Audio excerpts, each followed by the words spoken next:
Hello, Tacoma. My name is Joe Lawless. I am the Chief Strategy Officer at UW Tacoma, and I'd like to welcome you to the May Chancellor's Town Hall. Thank you for participating virtually through YouTube. We're using this format to allow for the most people possible to participate. So the way this is going to work is that if you have questions you would like Mark or the leadership team to address, please email them at any time to uwttownhall@uw.edu.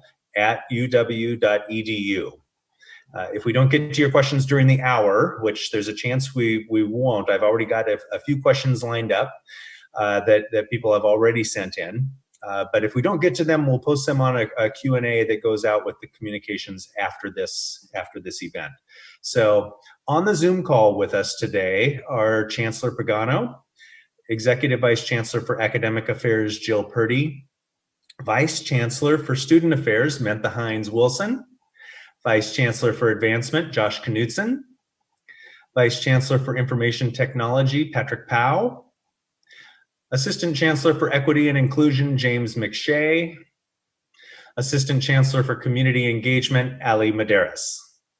So Chancellor Pagano will be calling on these esteemed colleagues to help answer particular questions if they relate to their areas. So Mark, the floor is yours. Well, good afternoon, and thank you, Joe. And I also would like to welcome you to our third virtual town hall. And I know that's probably 3 more than any of us expected to have. But let's just hope that someday I'm not sitting here with a long gray beard welcoming you to our 33rd virtual town hall. That would be a little bit of a nightmare. But other than being in the middle of a global pandemic, I hope everyone is well and in good spirits. I know I'm in good spirits today and eager and excited about the work that we do at UW Tacoma. So if you recall the first virtual town hall, when we were still new at this and we were all still a little bit freaked out by what was going on around us, I asked you all to try not to worry about the things we couldn't control, because you recall at the beginning, things were happening so fast, they were a little out of our control. We were just hanging on as we were going through the preparations to go completely remote, but to focus on things that we can control. And I know I took that seriously, and I tried to do that because I'm a little bit of a control freak. I will admit that. I like to be able to know the things I'm responsible for and do them. So, I think that paid off. I think a lot of you heeded that advice because things have been going really well for UW Tacoma in spite of what's going on around us. I've been so proud of the work of the faculty, the staff, the students. Everybody has pitched in and worked together to get through this pandemic together. So, this time of year, we're usually celebrating quite a bit. It's like a marathon celebration, celebrating graduates, celebrating accomplishments, celebrating the end of the school year, the beginning of summer, looking forward to seeing family, taking vacations. So we didn't want to stop celebrating because of the lockdown. So we did have our first ever virtual spring celebration on Tuesday night. And boy, let me tell you, it was really a fun time. And I wish everybody could have been there. I don't know how that would have worked, though, if you were all there. If all 600 people came, it would have been chaotic. But over 60 people came, and it was pretty chaotic, but it was like a party. And I need to thank the people that put that on and created that. Was Brianna Bales and her team. Also, the staff council participated with that. Carly Johnson, Diana Lopez. But it was a great evening for UW Tacoma. We had family members. In fact, the people that brought their families were at a significant advantage when we did the treasure hunts or the scavenger hunts. So it was really fun. So since everybody couldn't come, I thought it would be good for us to start out today, maybe repeating a couple of the recognitions that we had the other evening, just so all of you know about some of these great accomplishments. So let me start with our Husky 100 students. I think this is our fourth cohort. It could be our fifth, but I kind of think it's our fourth. I see Mentha nodding her head, so it's our fourth cohort. So these are 400 students strong now.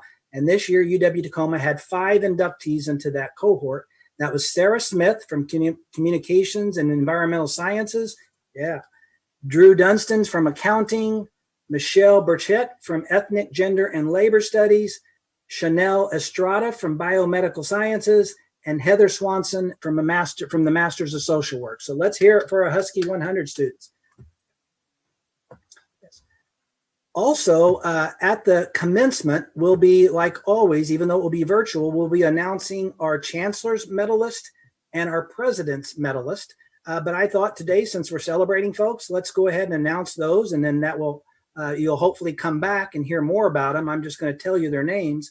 But our Chancellor's medalist this year is Leticia Romo Bueno. So she's a criminal justice student, so let's hear it for her. And then the President's medalist is one of our outstanding students, a 4.0 in psychology, Brooke Carlaw. So she'll be awarded the President's Medal. So let's hear it for Brooke. Now we have outstanding students because we have outstanding faculty that teach them and mentor them along. So I'd like to mention some of our faculty winners. First of all, our Distinguished Teaching Award goes to somebody we all know well and respect, Tanya Velasquez. Tanya, she's famous among students at UW Tacoma, so I'm so glad she got this award this year. Also, we had 2 community engagement awardees this year. David Reyes from Nursing and Healthcare Leadership, and you may have read about him in the TNT earlier this week. So congratulations to David. And then our world famous Dr. Katie Baird. Everybody knows Katie, and she won the Community Engagement Award too. So let's hear it for community engagement. And you can go online onto the UW Tacoma webpage and read about these outstanding faculty and what they received their awards for. Also, we were able to give the Outstanding Researcher Award somebody that's highly respected. I love hearing this researcher talk about the work he does in support of the Puget Sound, making it a better place. And that is Ed Kaloje from the Center for Urban Waters. And you've heard it said, behind every great researcher is a great young son to sit on your knee during the ceremony. And we met that young son the other night. So congratulations, Ed. Also, we celebrated our distinguished staff awardees, and we had 2 of those also this year. First, Michelle Miller from SIS, the School of Interdisciplinary Arts and Sciences. Michelle, thank you for all your great work. And then our second awardee was our own Susan Wagshall Golden, our Director of Campus Safety and Security. She won the other Staff Association Outstanding Staff Award. So let's hear it for Susan. And Susan has actually been doing double duty lately. She has been not only doing her job as Director of our Campus Safety and Security, but she's also on loan to Pierce County, to their emergency planning office, to be a representative for all higher ed in Pierce County.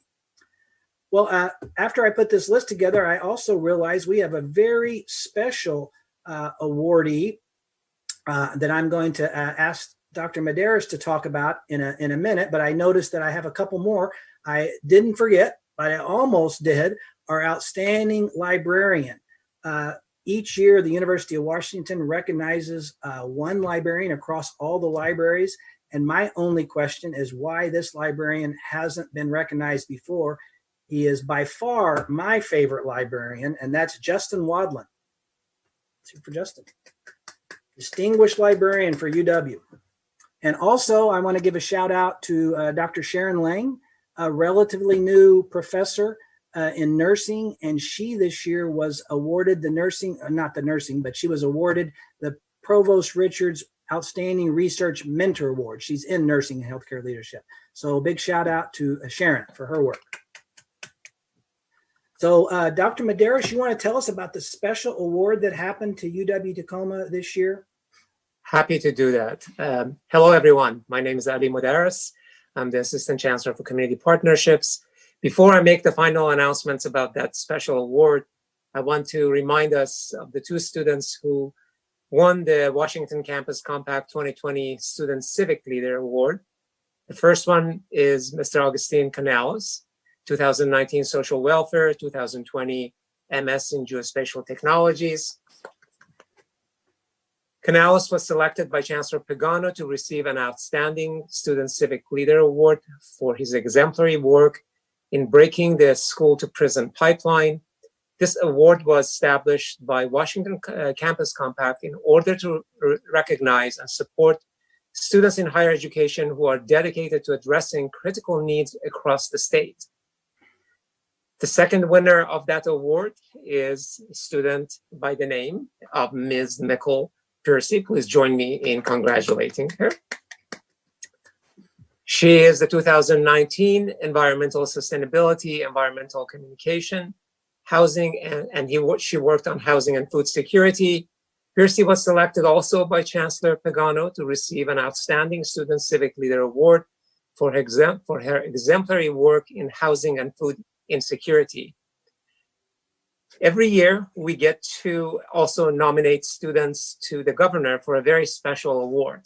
It is my distinct pleasure to announce that Mr. Augustine Canales is also the recipient of the Governor's Student Civic Leader Award, representing all 4-year public institutions in the state of Washington. Congratulations to Augustine for this distinct honor. Yes, now I'll pass the mic to Mr. Joe Lawless to continue with the program. Yes, thank you, Dr. Medeiros. So now I'm going to talk about a question that I think is on many people's minds, which is getting back to the workplace, back to campus. I know that we all miss being on campus. So both from a workplace standpoint and also from a student standpoint. So there are 2 committees on the Seattle campus that are thinking about this and thinking deeply about it. Because when we all left campus back in March, we did so very abruptly. It happened pretty quickly. So as we return to campus, we plan to do it much more slowly, much more methodically, and much more thoughtfully. So all of that work is happening right now on two different committees. One's back to work or back to the workplace, because we're all working very hard. So back to the workplace, and then back to school. So there's those two committees that are working around how are we going to keep everyone safe when that happens. So we're following the phased approach of Governor Inslee's Safe Start Plan, which we are in phase 1 right now, and that currently lasts through May 31st. And it's unclear when we'll move to phase 2 in the Puget Sound region. Some counties have already moved to phase 2, but in the Puget Sound region, it's not quite as clear when that will happen. But we're working right now to create basically the back to the workplace COVID-19 prevention plans. And there's some required parts of those plans. You can imagine they're quite extensive, but the 6 parts of the plan are social and physical distancing, procedures for sick personnel, practicing good hygiene, cleaning and disinfecting surfaces, PPE and alternative strategies, and then communications and training for all of us so that we know about the plan and how it's going to work and what our roles in those plans are. So we'll have an overall UW Tacoma plan, and we are, but we also need department-specific and site-specific plans. So you can imagine it's quite extensive. So our committee, there's those 2 committees in Seattle, but we're going to have one committee on our campus that has been formed to help form our campus plans. We have called it Back to the Future. And purposely called it that because we all feel that there are pieces of this experience that we've all learned from that will advance us further as we move forward.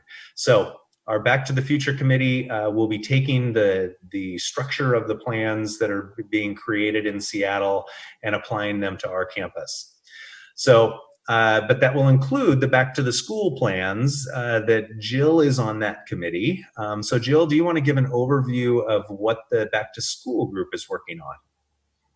Absolutely, I'd be happy to do that. The back to school group is doing just that, planning for what instruction looks like and research look like when we return to campus, particularly for fall quarter.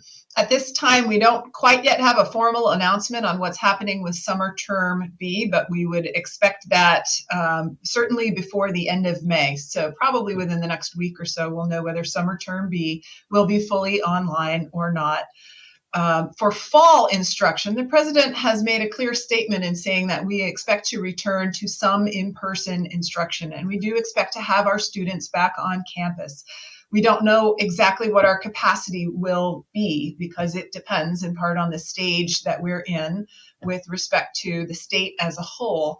And as you probably know, counties are moving at different paces. And so we will be, of course, responding to the state and local guidance regarding protecting everyone's health and safety. So the back to school group, factoring all of these concerns in, has begun inventorying all the possible campus spaces that can be used for instruction and considering how we would use those spaces if social distancing is in place, which is a very likely restriction through fall quarter. And that means we're going to have to really revise the way we're thinking about instruction. So the schools have been tasked with looking at their schedule for fall and their assigned courses that are on the registration guide and identifying which of those courses will be in person because they require clinical instruction or studio instruction, advanced laboratories where there's a strong in-person component. And given limitations on space, this will be a fairly small set of classes. We'll also be prioritizing some courses for remote instruction, those that are designed to be online and those that can move online very effectively and have a great learning experience for students. The probably largest category of classes is those that we would like to prioritize for in-person instruction as possible, but can be delivered with parts or even completely remotely. And this will really go hand in hand with our identification of what is safe for social distancing and what our capacities for instructional spaces will be on the campus. And so we are hoping that many of our classes will be able to be offered in sort of a hybrid format where students would come to campus, perhaps on a reduced schedule from what is scheduled right now in the registration guide, but could meet in smaller groups and have an opportunity to connect with faculty with the right personal protective equipment in place, so that we are enjoying some of the wonderful instruction and connections that we make with other students and with faculty when we're all able to be on campus together. That work will be proceeding over the next 2 weeks, and then we'll be working to match up courses in the different categories to the spaces we have available and rolling out information to students about what they can expect for fall. Thanks.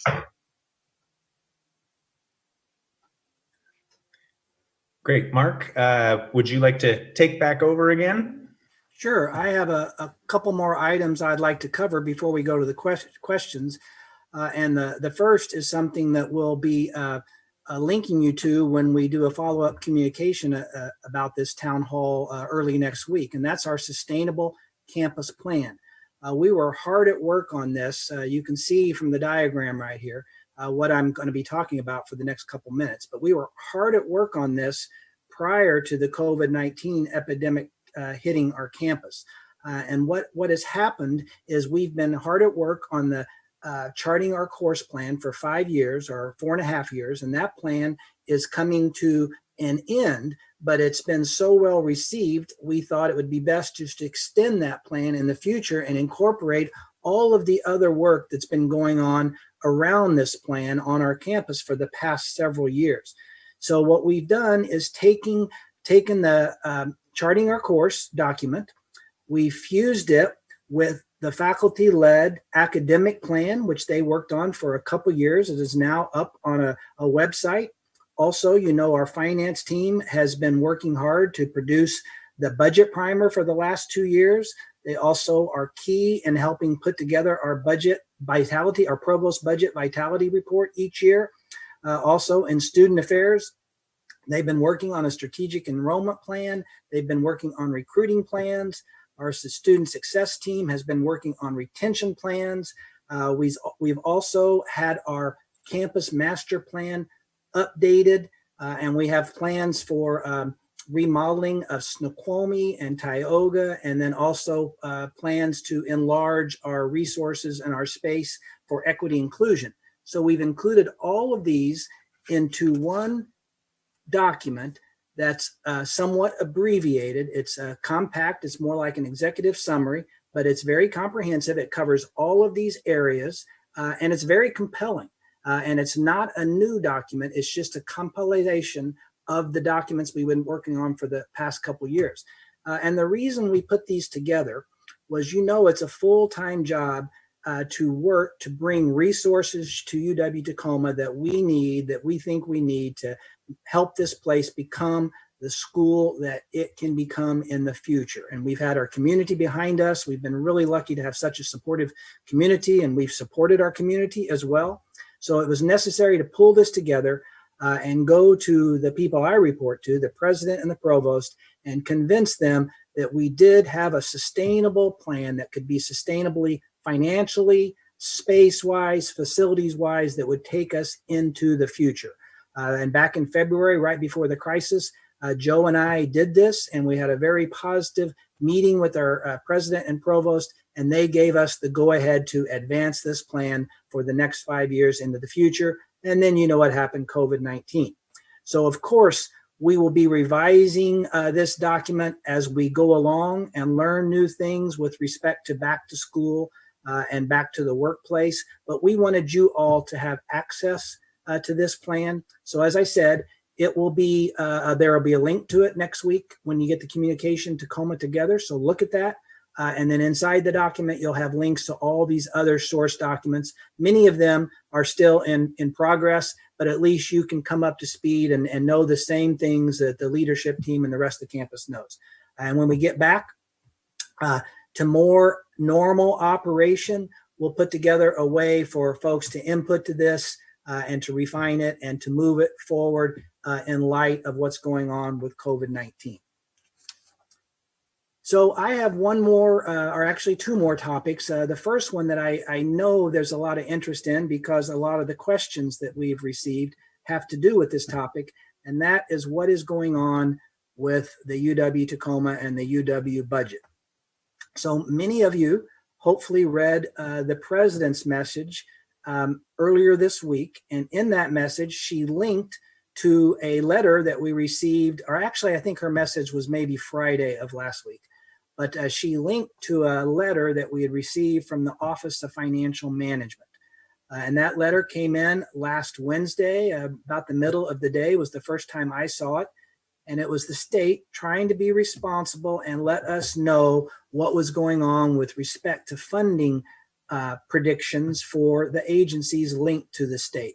So in that document, they explain that to their best estimate, they're anticipating a $7.5 billion shortfall over the second year of this biennium and the 2 years of the next biennium, and therefore need to make plans to be able to handle that shortfall through the budgets of all the agencies that report to state government.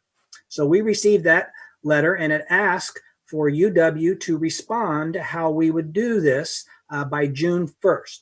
Now, please keep in mind, they did not ask us for these reductions.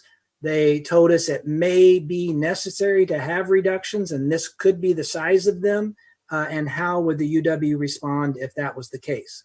So the president's office and the provost office, the financial team in Seattle are working diligently on a response to them.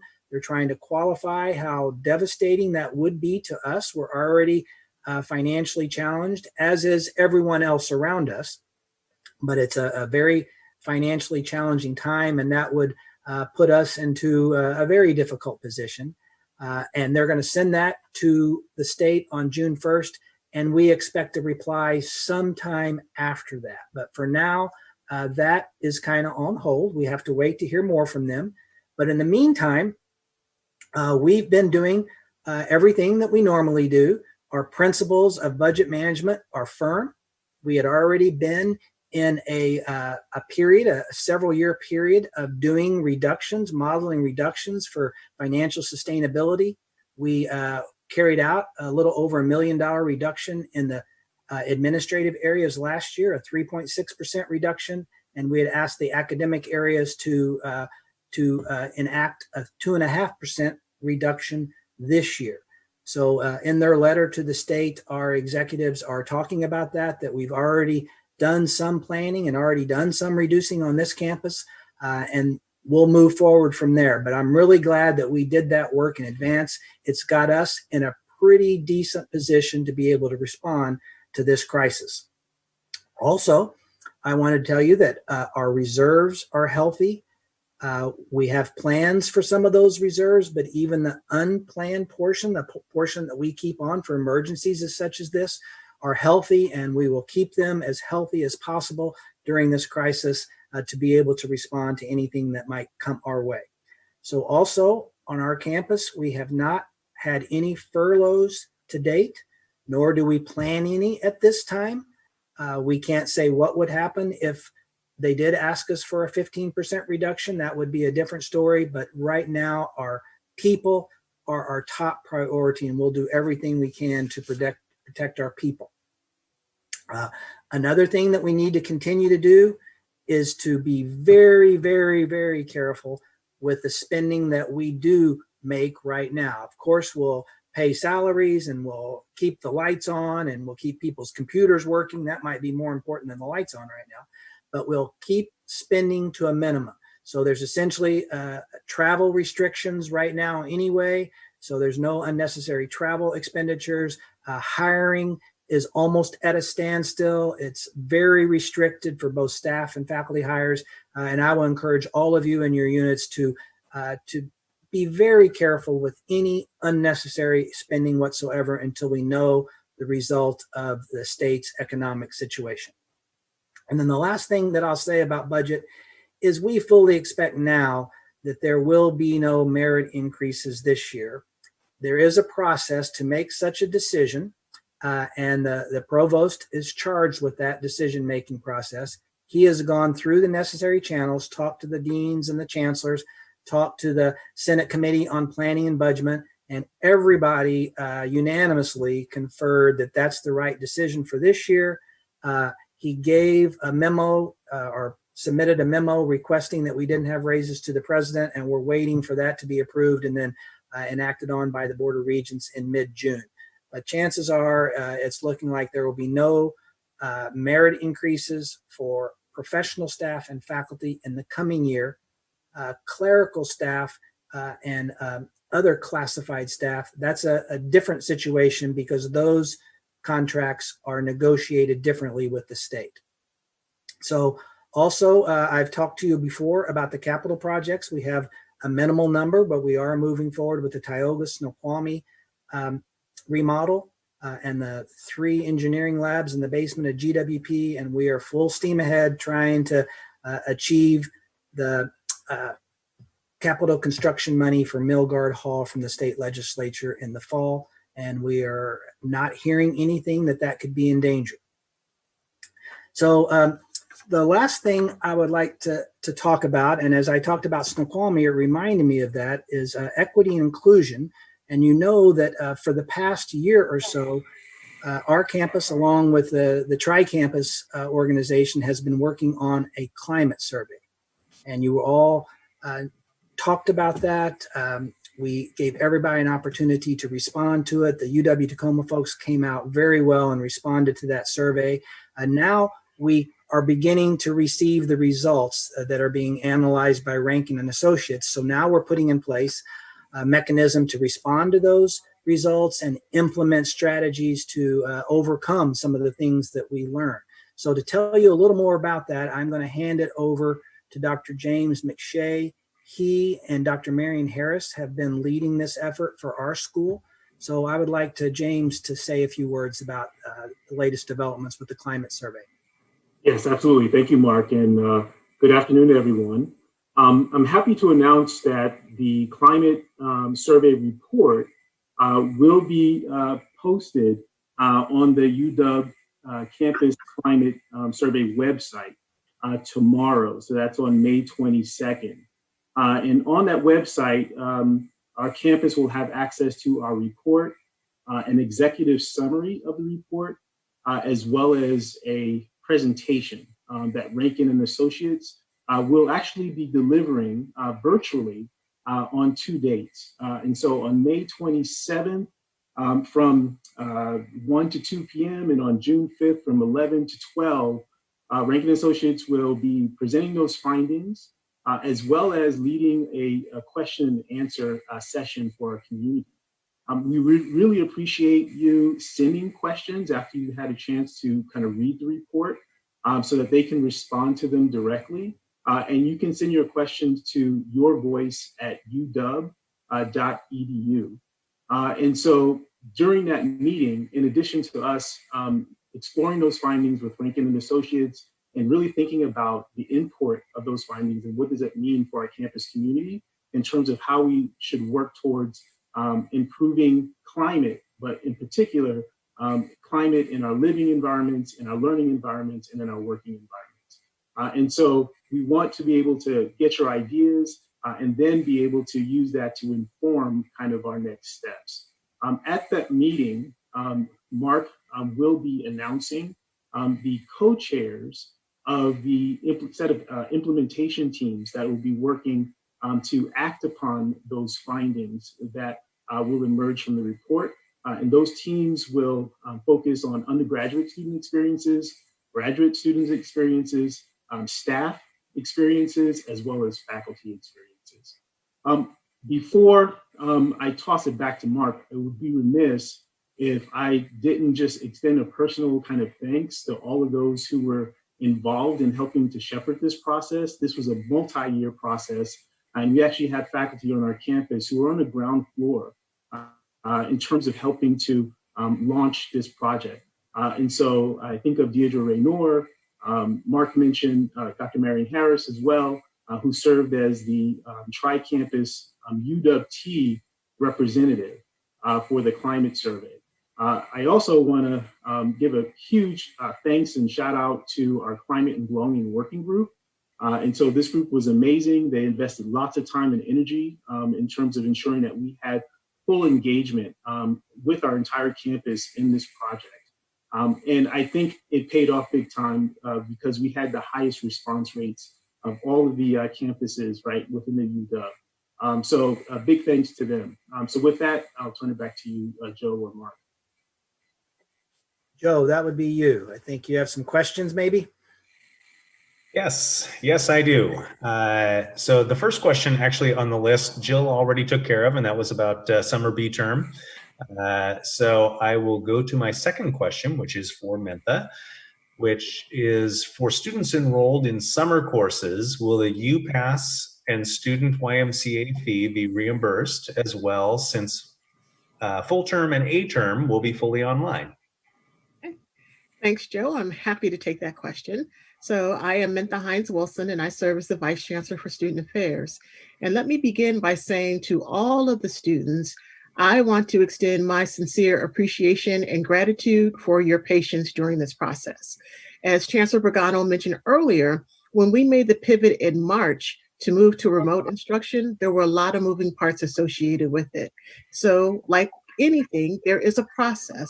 So there is a process related to tuition, there's a process related to fees, there's a process related to the UPass. So at this juncture, we have completed the processes in seeking support, putting forth a recommendation, and ultimately receiving approval for the spring fees. At this juncture, in the past, we had no idea that we wouldn't be in session during the summer. So we will now have to explore a new process to, in fact, have that opportunity extended again. So what I can assure you is you will know what we know. As soon as the information becomes available, we will be very direct and very prompt in getting that information to students. So at this juncture, I don't have an answer for you definitively, but when we do have guidance from Seattle and from the border regions, we will be sure to be in touch with you right away. All right, so the second, actually, the first couple here are for you, Mentha. You're popular.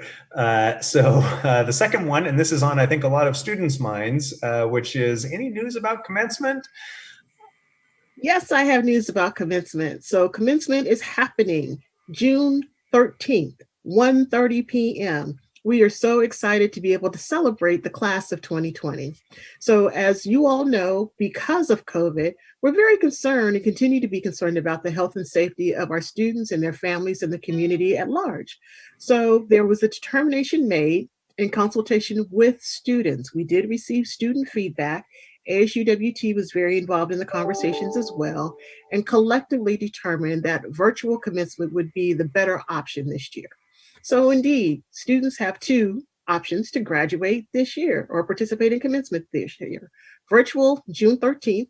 Please go to the UW website. The address is tacoma.uw.commencement. All of the details are outlined there in terms of time and place and what you can expect. There's also a survey online in which we want feedback from students.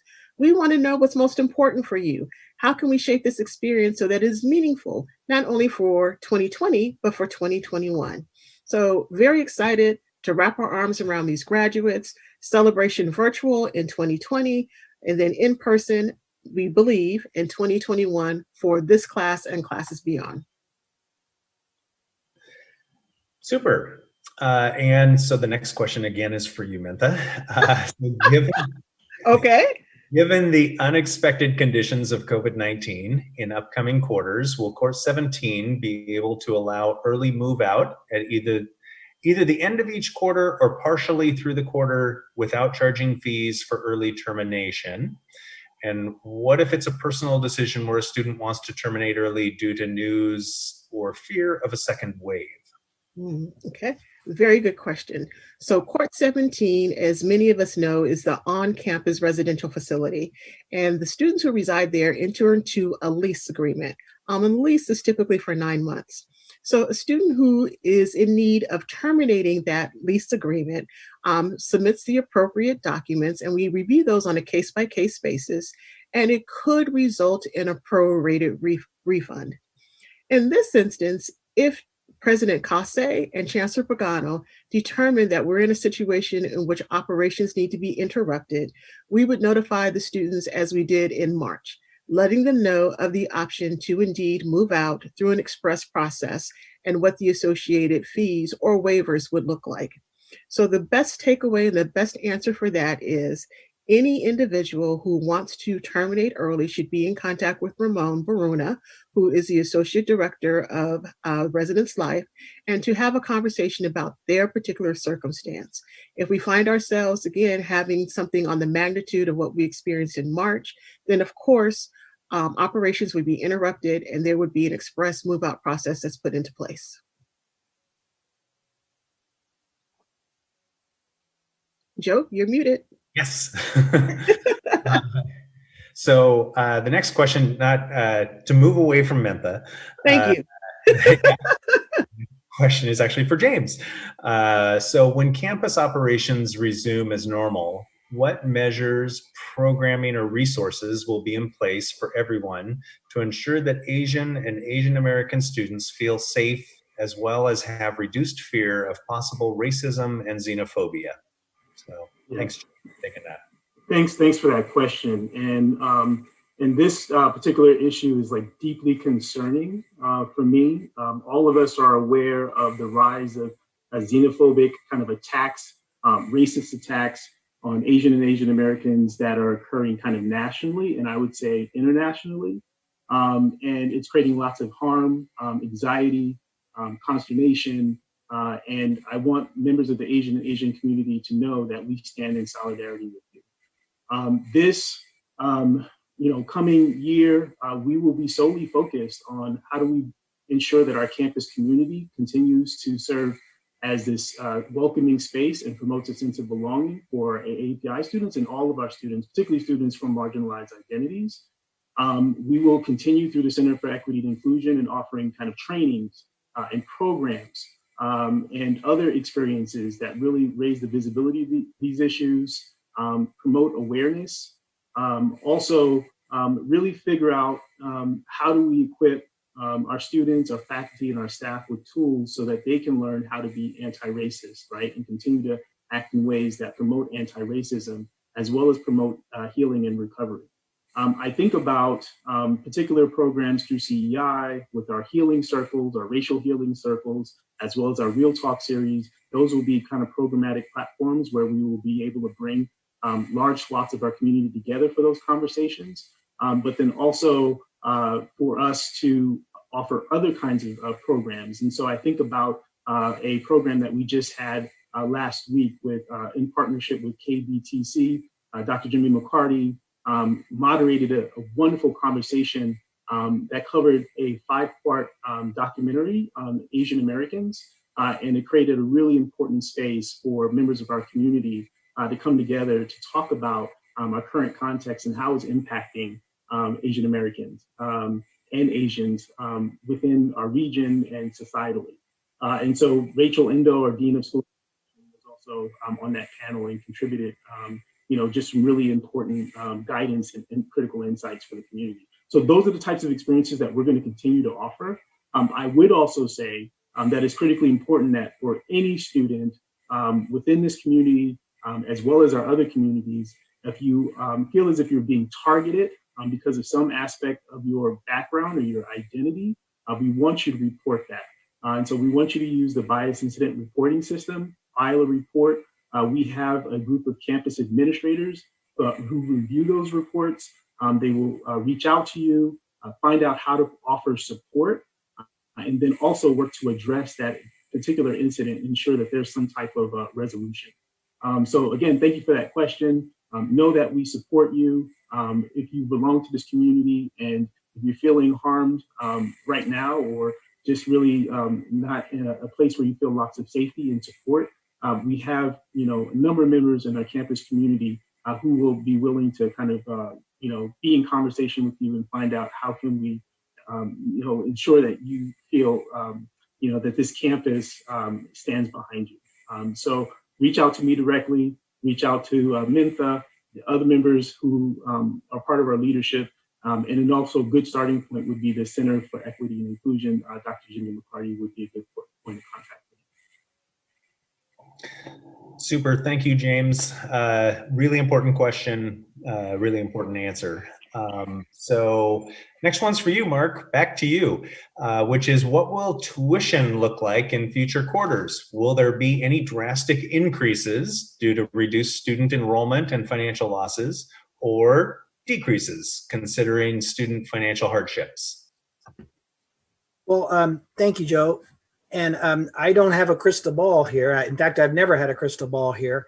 But I would think that neither one of those two things is likely. First of all, the tuition has been set already by the Board of Regents. We had tuition guidelines from the state legislature last year when they approved the biennial budget, and they're set at 2.5%. And I know our president, our provost, all the executive team at UW is committed to keeping the education in every way we can affordable to our students. Even with our state stepping up last year and doing better and helping us fund the state need grant, we still need to keep tuition affordable for all of our families in the state of Washington. Now, to the other part of the question, can we expect a large reduction? Well, if you look at the budget, for instance, for our campus, about 80% of it or 78% of it, a really high number of it, is tied up in the people. And unless all the people cut their salaries in half or something like that, the cost of running the university is still there, whether we're teaching virtually, online, or face-to-face. Any savings that we may have on custodial work or anything like that would be taken up on increased maintenance and responses with information technology, because we're using more of that. We're using more cloud space than we did before.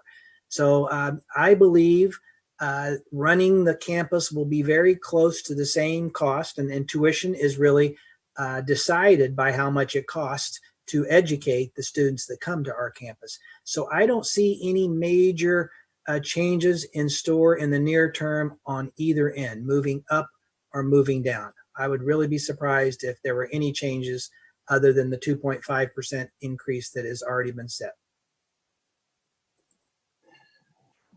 So the next question, actually, I'm gonna take, which is, as the campus reopens, will there be flexibility to continue working from home for things like if I don't have childcare, or all of the issues that we have all been thrown into these last couple months? So what I would say is, in our plan, it will be a very slow phase into that plan. So you will actually be encouraged to continue what we have seen for the foreseeable future. What we will do is we will start to expand the definition of critical employee, which is those are the employees that can come to campus right now, which all faculty are considered critical.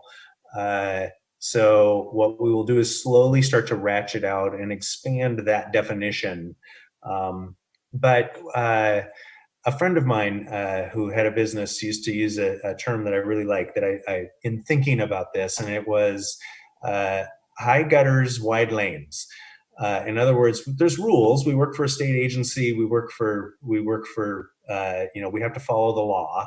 So there's rules, but wide lanes, a lot of leniency, a lot of grace given as people try to figure out how your personal lives and your work lives and all of this is going to work.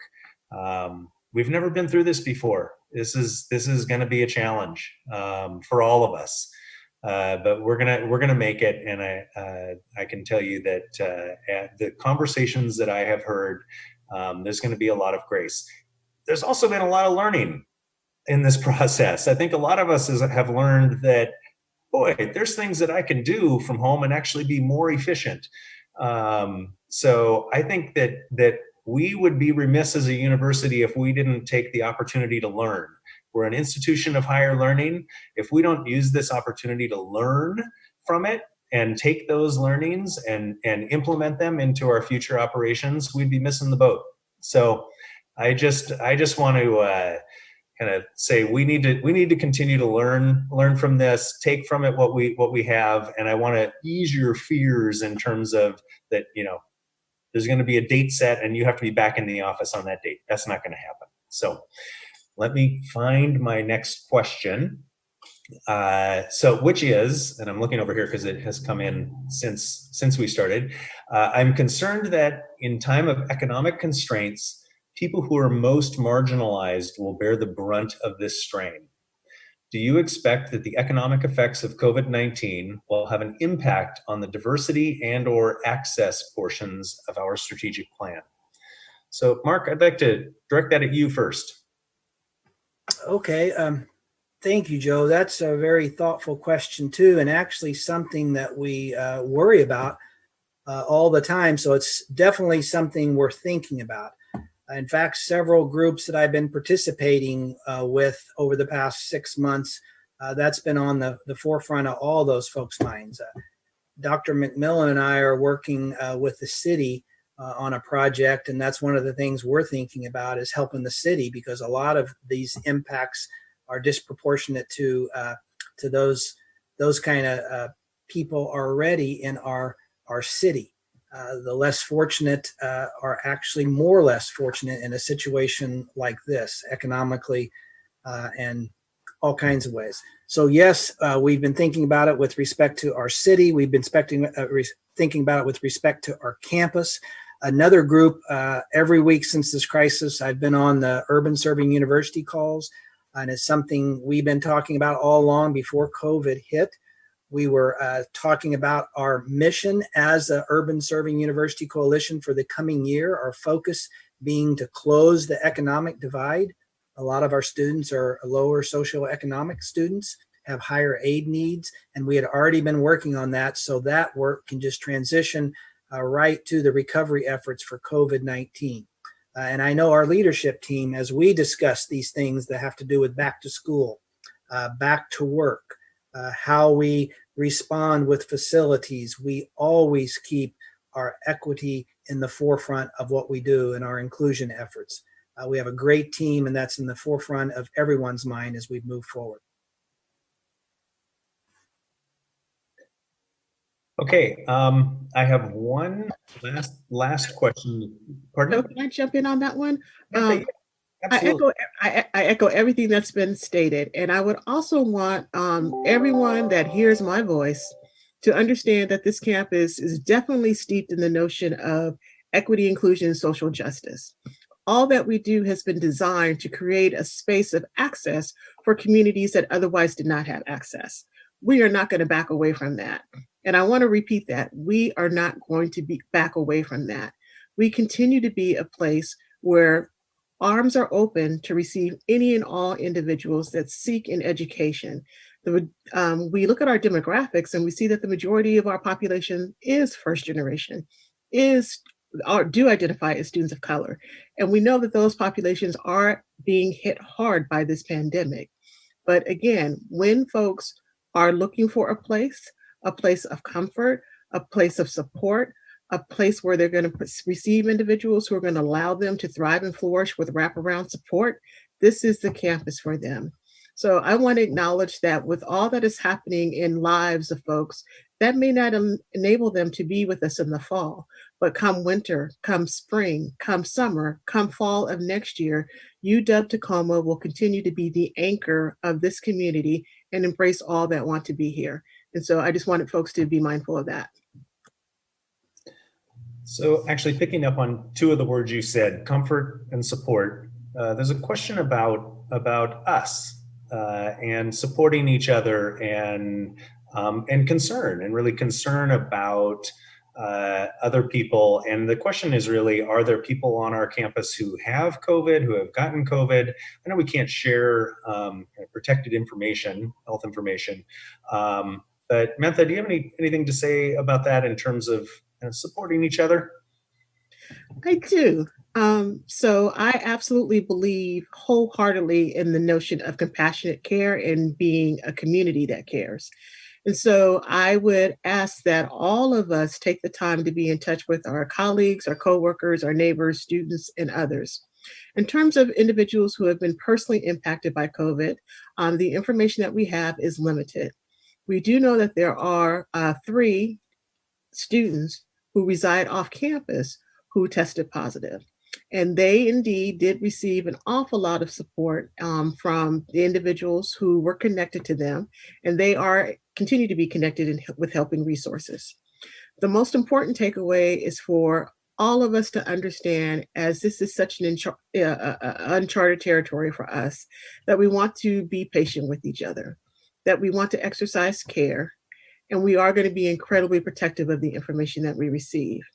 So, in terms of what we know at this juncture, no students in the residence halls. We're not aware of any staff persons currently, but we are encouraging people, if you are suffering or been impacted or are infected, let us know. There will be no negative consequences associated with that. We just want to make sure that we have you linked to all the resources and that we can mitigate any additional exposures. Thank you, Joe. I would like to say something about that too. And thank you, Mentha. We're so glad to have you on the team. And thank you for saying that. Another thing that happened with respect to concern and comfort and heartfelt generosity was when this catastrophe or this crisis first started, we had several of our community members and families step up and be very generous support for our emergency aid pool that helps some of our students that run into crises like this. We've had more than a few people step up and help us with the pantry. There's been a strong outpouring of financial support for our campus, even in light of the economic situation around us. So we really appreciate how the community has stepped forward and looked after our students. And while I'm on that topic, I wondered if Josh wants to give just a very brief update on where we are with respect to our campaign. All of you know that we've been on a campaign for the past 5 to 7 years that's going to be ending June 30th. Josh, can you give us a quick update? Yeah, I'm happy to, Mark. All I can tell you is we wrap up this 8-year-long effort on June 30th. We are not yet to our goal, but we have asks and discussions out, formal proposals out well in excess of that goal. So I'm just looking forward to reporting to you after the June 30th deadline at this point. Thank you. Great. Thank you, Josh. Thank you, Mark. Jill, there's one question that came in for you that you were best prepared to answer. Okay. Which is the university shifting any funds toward remote learning and building out an instructional design department to help? Well, as the Chancellor said, we are still analyzing the budget situation, but we have put a few things into place that we're planning to move forward with. As many of you know, Darcy Jansen is the heart and soul of digital learning at UW Tacoma, and we've had some terrific conversations about what's happening moving forward. Since we will continue to have some fully remote classes going forward, we have a number of folks who have been through but not completed the iTech Fellows training that's required for faculty who are teaching fully online. And we're going to prioritize helping those faculty members complete that training and receiving that iTech Fellows designation. We are also looking at investing in supporting faculty for hybrid instruction and the course design that goes alongside that. That would mean thinking through what it means to teach in a smaller capacity classroom because of social distancing, and how you achieve the same kinds of outcomes when you're meeting less frequently with students in smaller groups. And so rather than focusing on sort of fully online instruction or iTech Fellows per se, our focus is really on instructional design that emphasizes what are the learning objectives of a course, how are we going to assess whether students have achieved those learning objectives, and then only at the end, really, what are the instructional tools and learning processes that we're going to support to help students achieve the learning objectives.